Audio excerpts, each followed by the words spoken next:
Damn, it's been a really long time since I've uploaded any videos. I think it's time we change that.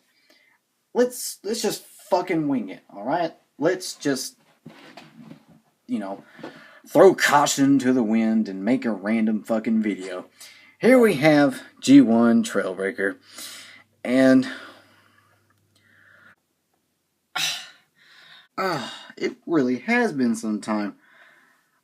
I don't know what to say about him. I mean, there really isn't much to him. I mean, he's got, the typical G1 articulation. He's got the very light shoulder or elbow articulation. His fists can rotate, and that's pretty much really all you can say about his articulation. He has a pretty nice design. I mean, I really like the colors on his arms. I also really like the sort of unfitting, but still not too bad looking red visor. I mean, he looks like just your typical 80s robot, really. And, wow, he is pretty freaking fat. Look at that beer gut.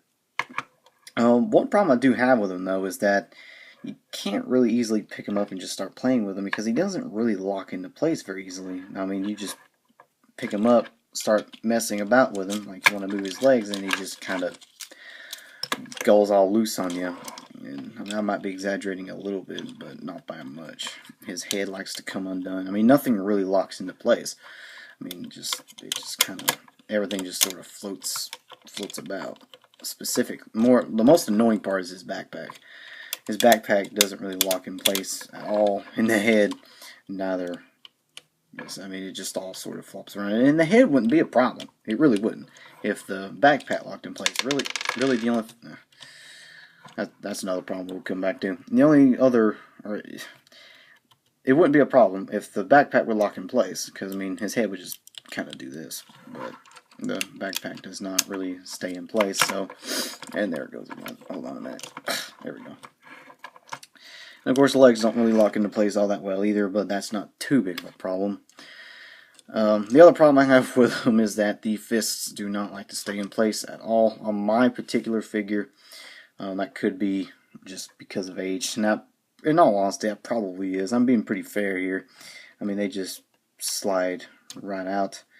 But even if that wasn't really the case, I still wouldn't lock them too much because you got these little red triggers here, and that shoots fists. And I'm not particularly fond of that. Let me just try to retrieve the blessed thing, and ended up falling off into the freaking void.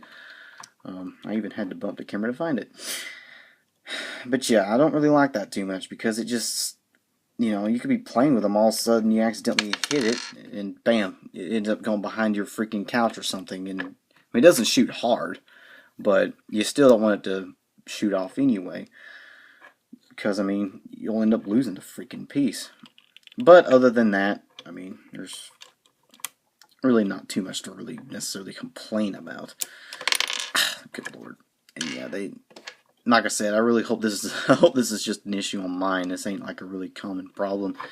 Your mileage may vary. And I'm sure if you bought the Encore reissue or the Hasbro reissue, it probably wouldn't have that issue either. Something I do like, though, is that you can pop the fist off. There it is. And then swap it out for a little gun. I do like it when they do that. When you can give them weapons literally attached to their arm. That's a little bit more Transformers-like. And, of course, you don't have to worry about them holding it. And it doesn't look like oversized or undersized. And of course, you also got the little chrome piece right here, which, to be completely honest, it pegs on the back of his head. He actually did have this in a cartoon, but it's been a really long time since I've watched any of the original cartoons, so to be completely honest, I can't really remember what it did. I want to say it might have been the hologram thing, but at the same time, that was kind of Hound's thing, so I really can't remember. But the one thing I remember most about Trailbreaker is his bio. They said I couldn't tell it to you verbatim, but the bio basically says in a nutshell that he's a good fighter, but he's got really low self-esteem because he's a fat fuck. So yeah, let's go ahead and get him transformed. But anyway, that was always my favorite thing about Trailbreaker, and that's one reason why I've always liked him, was because he was, he's got a low self-esteem and all that shit, because he's a fat fuck. So pretty much, he kind of reminded me of the way I used to be.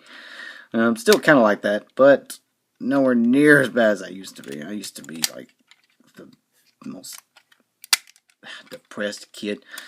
You don't even want to know. Another problem I have with him, this figure has all kinds of weird issues that I really hope that not all of them have. I think it's just my particular figure. I don't think they're all like this.